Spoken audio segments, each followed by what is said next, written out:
The public farewell for Cristina Sanz has drawn an overwhelming crowd, and the raw reaction from her family is now at the center of a devastating outpouring of grief.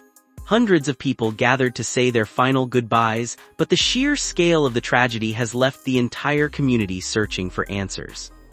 The loss of a young life is always deeply painful, but the specific terrifying circumstances surrounding Cristina's sudden death have elevated this farewell from a private mourning to a public reckoning with the fragility of human life. Cristina Sanz was just 23 years old, a young woman with her entire life ahead of her, whose sudden passing shocked everyone who knew her. The speed at which her life was taken has become the most difficult aspect for the public to process. She was not battling a long-term illness. There were no prolonged warning signs or gradual decline in her health. Her passing was sudden, aggressive, and completely unexpected, striking down a vibrant young woman in the prime of her youth. According to medical reports surrounding her sudden decline, Cristina was struck by a severe case of meningococcemia, a rare but highly aggressive bacterial infection. The bacteria rapidly invade the bloodstream and can cause severe damage to the blood vessels, leading to sepsis and organ failure in a matter of hours. For those close to her, the timeline was absolutely terrifying. She began feeling unwell, sought medical attention, and within an incredibly short window of time, her condition deteriorated beyond the point of medical recovery. The aggressive nature of the bacteria left doctors with virtually no time to intervene. The public farewell took place at the parish church in her hometown of Aljaraque, Huelva. The decision to hold a public viewing was a direct reflection of how deeply interconnected Cristina was with her local community. She was not a distant public figure. She was a daughter, a sister, a friend, and a neighbor. The church was quickly filled to absolute capacity, with hundreds of mourners spilling out into the surrounding streets, standing in heavy silence as the coffin was carried inside. The sheer volume of people who abandoned their daily routines to attend the service highlighted the profound impact she had on those around her. However, one detail quickly caught everyone's attention amidst the massive crowd: the visible, agonizing grief of her immediate family.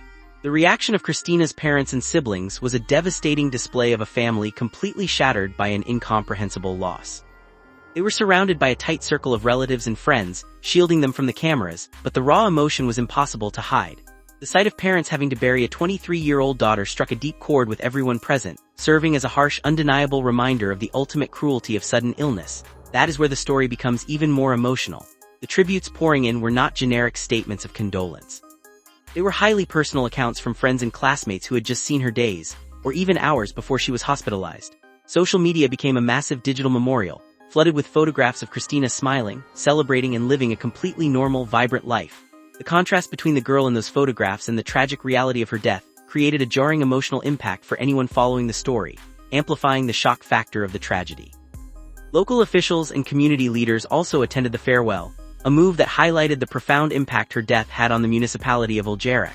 In smaller communities, a loss of this magnitude does not just affect a single household, it creates a ripple effect of trauma. Schools she attended, local businesses she frequented, and sports clubs she was associated with all released statements expressing their profound shock. The institutional presence at the funeral was an acknowledgement that the town had collectively lost a piece of its future. Just when people thought they understood the situation, the medical details of her death sparked a broader public conversation about meningococcemia. Health professionals used the tragic opportunity to remind the public of the stealthy nature of bacterial meningitis. The early symptoms, fever, headache, muscle pain, are incredibly common and easily mistaken for a standard flu or a severe cold. By the time the definitive signs, such as a sudden rash or severe sensitivity to light, appear, the infection is often already at a critical, life-threatening stage. The investigation into her exact medical timeline remains private, protected by patient confidentiality laws. In the midst of this public outpouring, Cristina's family has maintained a remarkably dignified posture, though their grief is unmistakable. They have not issued long, public statements to the press. Instead, they have relied on close family spokespersons to communicate their profound gratitude to the medical staff who fought desperately to save her, and to the hundreds of people who showed up at the church. Their primary focus remains entirely on surviving the immediate crushing weight of the funeral proceedings, and supporting one another through the uncharted territory of burying a child. The collision of digital tributes and the physical reality of the church farewell highlights a modern mourning dynamic. Thousands of people who never met Cristina were drawn to her story simply because of the terrifying randomness of her death. It is a primal fear shared by anyone with children or young siblings, the idea that a perfectly healthy young person can go to sleep with a slight headache and never wake up. The public farewell became a focal point for that collective anxiety, with mourners lighting candles and leaving flowers not just for Cristina, but as a physical manifestation of their own empathy.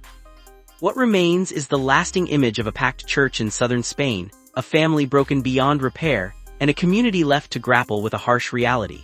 When a life is extinguished so quickly, without any warning signs to prepare the ones who love her, does the massive size of a public tribute actually offer real comfort to a family whose world has just completely ended?